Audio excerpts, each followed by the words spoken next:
पर्यावरण बचाव, पालघर जिल्हा बचाव, विनाशकारी प्रकल्प हटाव, सामाजिक एकता रॅली। भले हा 9 ऑगस्ट जागतिक आदिवासी दिवस असला तरी तुम्हाला सगळ्यांना माहिती आहे भारताच्या स्वातंत्र्याची एक लढाई गवालिया टँक मैदान, जे आज आपण त्याला आझाद मैदान सांगतो, तिथे 9 ऑगस्ट 1942 रोजी शेवटी ब्रिटिश हुकुमतीला कंटाळून महात्मा गांधीने चले जाऊची घोषणा केली आणि म्हणून हा भारताचा क्रांती दिवस पण आहे। आणि खऱ्या अर्थाने हा क्रांती दिवस आदिवासींच्या जीवनात पण आला आणि 9 ऑगस्टच्या रूपाने आला। आणि तुम्हाला माहिती आहे की 6 ऑगस्ट 8 ऑगस्ट 1945 ला दुसरं महायुद्ध जेव्हा चालू होतं त्यावेळेला हिरोशिमा नागासाकीवरती अणुबॉम्ब टाकले गेले आणि त्या अणुबॉम्बमुळे लाखो लोक मरून गेली। आणि त्या माणसांचं मरण झाल्यानंतर किंवा ती लोक गमावल्यानंतर जगाने विचार केला की आम्हाला आता असं भांडून चालणार नाही, एकत्र राहिलं पाहिजे। आणि म्हणून संयुक्त राष्ट्र संघाची स्थापना झाली 1945 ला। आणि ह्या जगातले सगळे लोक मानवी हक्कांसाठी लढत होते। त्यांना आरोग्याचा हक्क पाहिजे, त्यांना शिक्षणाचा हक्क पाहिजे, त्यांना जमिनीचा हक्क पाहिजे, त्यांना रोजगाराचा हक्क पाहिजे। सगळ्या लोकांसाठी सगळे लोक भांडत होते, पण आपला एक आदिवासी समूह उपेक्षित होता। आणि म्हणून अमेरिकेचे जे रेड इंडियन आदिवासी आहेत त्यांनी एक मोठा उठाव केला आणि त्या माध्यमातून हा संघर्षातून 9 ऑगस्ट 1982 साली आदिवासींचं म्हणणं ऐकलं गेलं आणि 9 ऑगस्ट 1982 पासून 1992 पर्यंत हे आदिवासी दशक घोषित केलं आणि तिथून आदिवासींच्या प्रश्नाचा विचार सुरू झाला। आणि म्हणून हे पुढारलेले देश आदिवासीला आधी माणूस मानत नव्हते आणि म्हणून माणूस मानण्यासाठी, मानवी हक्क मिळवण्यासाठी हा 9 ऑगस्टची खऱ्या अर्थाने सुरुवात केली। पण समोर जे मी चित्र बघतोय हे जे आमचे तरुण आज कशासाठी आलोय हे भान विसरलेलं आहे, ह्याचं मला खरंच दुःख वाटतंय। आणि म्हणून की उद्या जेनजीचा उल्लेख केला हे तुमचं आहे, आदिवासी आहोत म्हणून नाचण्यासाठी आलेलो नाही, तर आपण विचार समजून घेतले पाहिजे।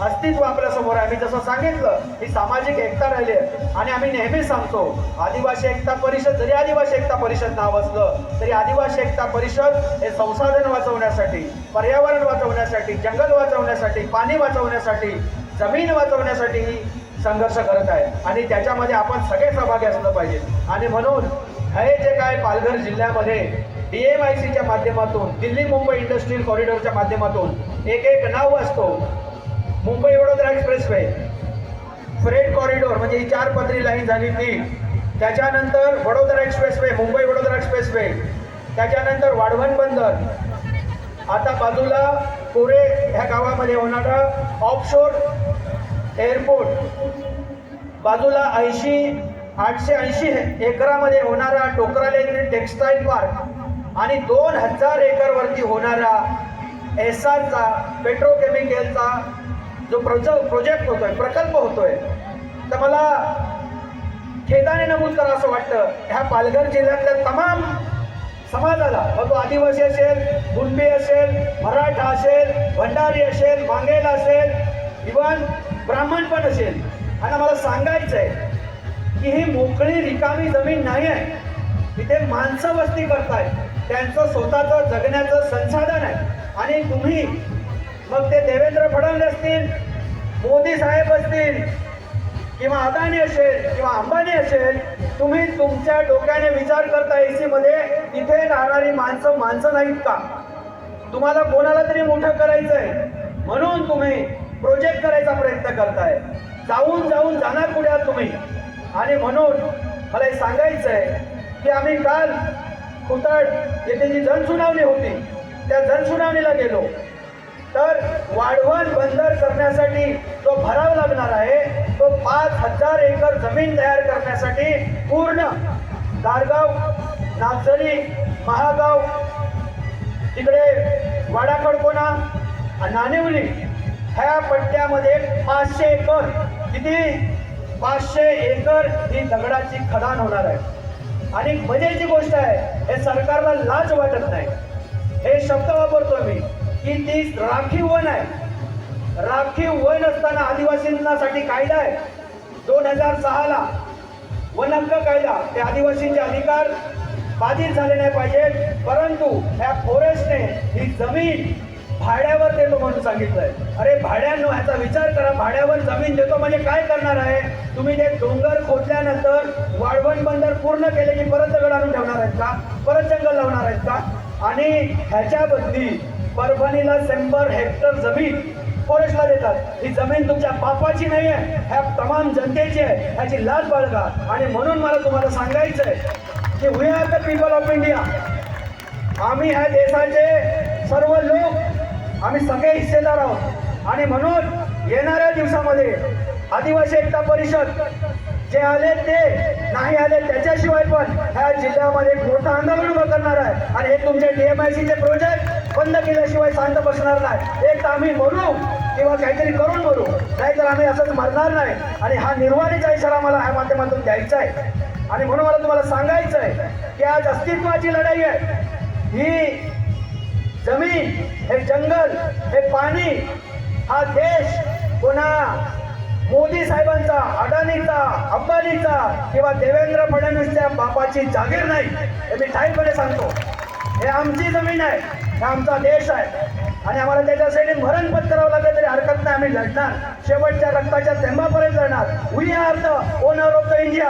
आम्ही या देशाचे मूळ मालक आहोत. आणि तुम्ही कुठून आलेला तुम्ही ठरवा. आणि म्हणून सगळ्या हे जे तरुण मूर्खासारखे नसतायत आणि समजलं पाहिजे. हे युट्यूबला कुठेतरी भाषण ऐका की तुम्ही स्वतःच्या मरणावर नाचत आहे. हे लक्षात घ्या. तुम्हाला स्वप्नासारखं कधी विचार केला नसेल अशा पद्धतीने तुमच्या छाताडावरती हे सगळे प्रोजेक्ट होणार आहेत. जाणार कुठे आहेत तुम्ही? लाज वाटत नाही? ही गोष्टीची थोडीशी लाज बाळगा. सरकार काय नाही करते, सगळ्या गोष्टी करते. आणि आम्ही काय करतोय? आणि नुसतं ते जेनजी यांच्या अंगामध्ये रक्तच राहिलेलं नाही, ती ताकदच राहिली नाही. ते जेनजी नावाची लायकीचे पण नाही. ह्यांचं भविष्य स्वतःच बोलत आहेत. ह्याचे आपण लक्षात घेतलं पाहिजे. आणि म्हणून ह्या तुम्हाला सांगायचं आहे, आज आम्ही असा विचार केला की हे इथे नाचण्यासाठी आम्ही बिलकुल आलेलो नाही. कारण आम्ही लिहिलेलं आहे सामाजिक एकता रॅली. आम्ही वी आर द ह्युमन, माणसं आहोत आम्ही. आम्ही आदिवासी लोकांनी स्वतःला कधी आदिवासी सांगितलं नाही. तुम्ही आमची सत्य केलेली आहे. पण आम्ही आजही सांगतो, आता नाचू का तथा नाचू धरतरीच्या पाठीवर. आम्ही असं नाही सांगत की आम्ही पालघरला नसतोय. आम्ही असं सांगत नाही की मी डहाणूला नसतोय. आम्ही काय सांगतो? धरतरीच्या पाठीवर. ही धरतरी माझी माय. आम्ही लिमिटेड गोष्ट केली नाही. आणि सरकार नावाची जी चीज आहे आणि बाउंड्री आखून दिल्या. आज गारगावला गेलो, तिथे काय सांगतात? ते गारगावच्या लोकांचा प्रश्न आहे. अरे स्टेक होल्डर, उपभोग घेण्यासाठी त्या जंगलावरती जी झाडं आहेत त्याच्यातून जो ऑक्सिजन तयार होतो तो कोण घेतो? फक्त आदिवासी घेतो का?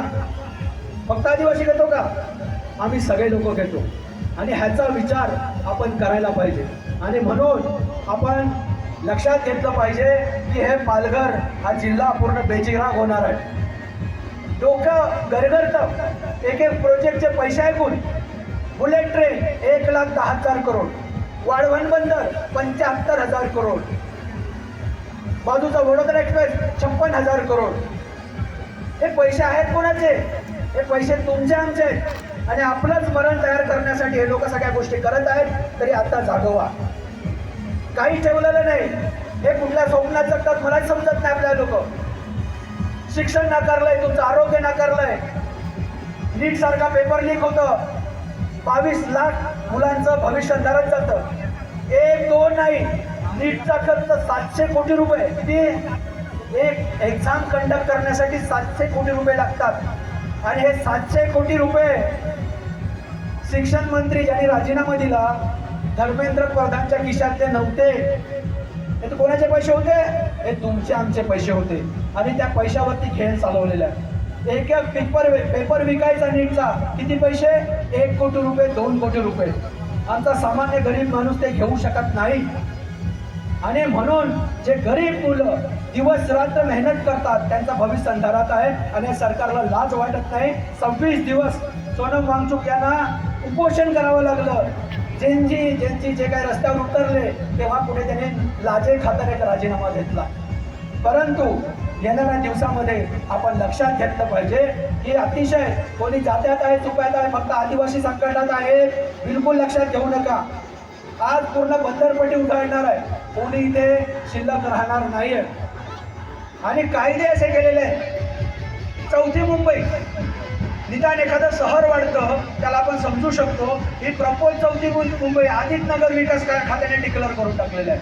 आम्हाला विचारलं का? डहाणू तालुक्यातल्या 114 गावांना तुम्ही विचारलं का? टोकराल्याच्या 3 गावांना विचारलं का आम्हाला तुमच्या इथे चौथी मुंबई करायचे? हे तुमचं ड्रीम प्रोजेक्ट आहे आणि आम्हाला आदिवासींना उद्ध्वस्त करायचं आहे. आदिवासींबरोबर इथला तेली असेल, कुणबी असेल, भंडारी असेल, मांगेला असेल, ब्राह्मण असतील, ओबीसी असतील, SC असतील, सगळे उद्ध्वस्त होणार आहेत, कोणी वाचणार नाही, हे लक्षात घ्या. म्हणून आम्हाला सामाजिक एकतेची मोठ बांधावीच लागेल. आणि पुन्हा सांगतो, प्रियंबलमध्ये संविधानामध्ये लिहिताना सांगितलं, we are the people of the India. आम्ही भारताचे लोक. हा कोणी जातीचा, कोणा धर्माचा देश नाही, हा आपल्या सगळ्यांचा देश आहे. आणि जी मी नावं घेतली सुरुवातीला, असे हजारो आदिवासी लोक, हजारो इतर समाजाचे लोक शहीद झाले, तेव्हा आम्हाला हा देश मिळालेला आहे. आणि म्हणून हे देश टिकवायची जबाबदारी तुमची, आमची, सगळ्यांची आहे. हे कोणाच्या मंत्र्यावर, कोणाच्या संत्र्यावर येऊन चालणार नाही. आज मी कधी पॉलिटिकल बोलत नाही, पण मी आज बोलणार आहे. माझ्या समाजाच्या 24 आमदारांना जरा तरी लाज वाटली पाहिजे की आमच्या आदिवासी समाज हा अतिशय वाईट